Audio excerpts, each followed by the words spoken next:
Hello everyone, welcome to my channel. Today we will discuss about inflammation. Inflammation topic general pathology का topic है। General pathology में हमने आपको apoptosis necrosis के बारे में बताया। अब हम इन्फ्लेमेशन, जो बहुत ही इंपॉर्टेंट टॉपिक है जनरल पैथोलॉजी का, तो इन्फ्लेमेशन में protective response of vascularise tissue to injury. जैसे इंजरी में इन्फेक्शन हो सकता है, ट्रॉमा या टॉक्सिक, जो भी इंजरी होती है, इंजरी की वजह से जो टिश्यू की इंजरी हो, जो प्रोटेक्टिव रिस्पांस आते हैं, उन्हीं को इन्फ्लेमेशन कहते हैं। तो इन्फ्लेमेशन का जो एम होता है वो कॉज को एलिमिनेट करता है, जो डैमेज टिश्यू होती हैं उनको भी रिमूव करता है और रिपेयर शुरू करता है। तो जो कार्डिनल साइन होते हैं किसी भी इन्फ्लेमेशन में, 5 कार्डिनल साइन होते हैं।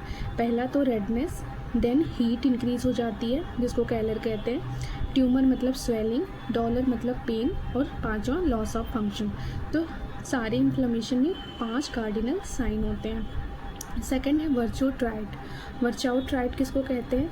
सबसे पहले एंडोथेलियल सेल की इंजरी हो जाती है, फिर ब्लड फ्लो में चेंजेस हो जाते हैं, फिर कोआगुलेबिलिटी इंक्रीज़ हो जाती है, जो ये तीनों ट्रायड बनाते हैं वर्चोट्राइट। अब है इन्फ्लेमेशन। तो इन्फ्लेमेशन 2 तरीके की होती हैं, एक होती है एक्यूट, दूसरी क्रोनिक।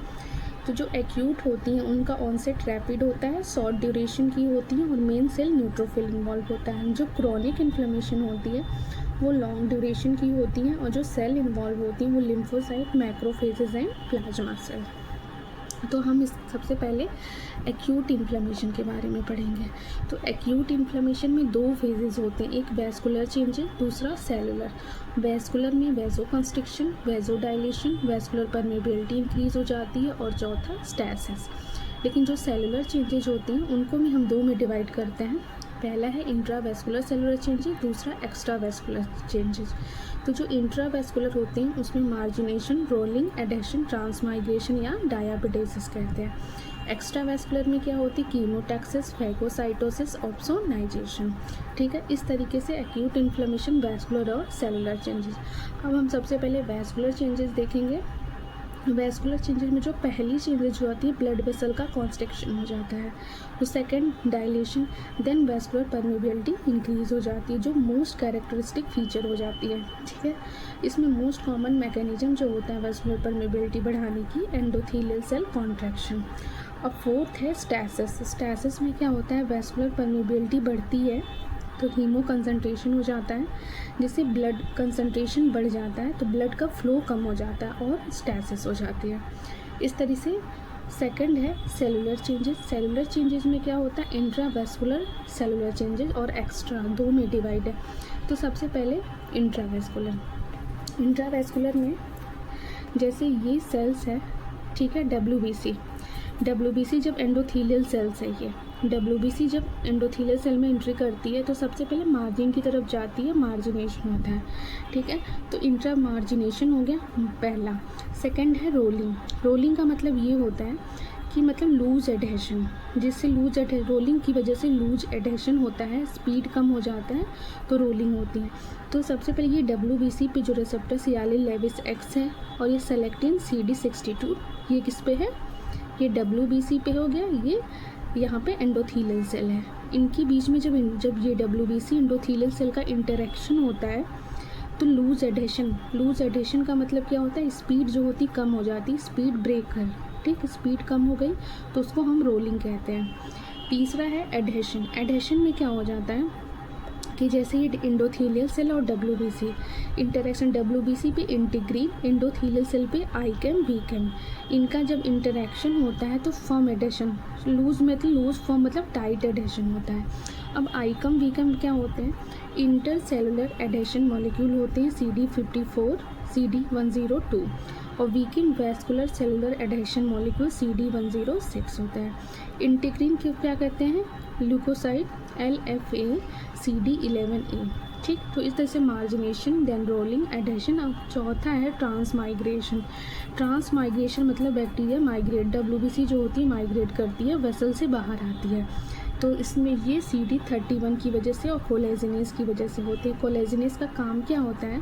ये बेसमेंट मेम्ब्रेन जो होती है, ठीक है, बेसमेंट मेम्ब्रेन में कोलेजन को ब्रेक करती है, जिसकी वजह से ये माइग्रेट करती है, तो ट्रांसमाइग्रेशन।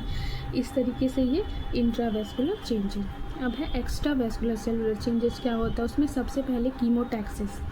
कीमोटैक्सिस मतलब जो होती है WBC का मूवमेंट बैक्टीरिया की तरफ, बैक्टीरिया को देख WBC बैक्टीरिया की तरफ मूव कर रहा है। और कौन सी केमिकल रिस्पॉन्सिबल होती हैं? बैक्टीरियल प्रोडक्ट भी होती हैं। और C5 पे इंटरल्यूकिन 8, ल्यूकोट्राइन B4, इनकी वजह से कीमोटैक्सिस केमिकल जो बैक्टीरिया से निकलता है तो WBC उसकी तरफ मूव कर रही हैं। फिर है रिकग्निशन ऑफ टारगेट्स है, मतलब WBC पे रिसेप्टर प्रेजेंट होते हैं, रिकग्नाइज करती हैं टारगेट सेल पे। फिर इंगल्फमेंट होती है। इंगल्फमेंट में क्या क्या है? स्यूडोफोर का फॉर्मेशन और ऑप्सोनाइजेशन। ऑप्सोनाइजेशन क्या होता है? बैक्टीरिया टेस्टियर हो जाती है। प्रीफेरेंशियल किलिंग। और ऑप्सोनिन में constant fragment of IgG, C3b और C रिएक्टिव प्रोटीन यानी फाइब्रिनोजन, ये ऑप्सोनिन की काम करते हैं।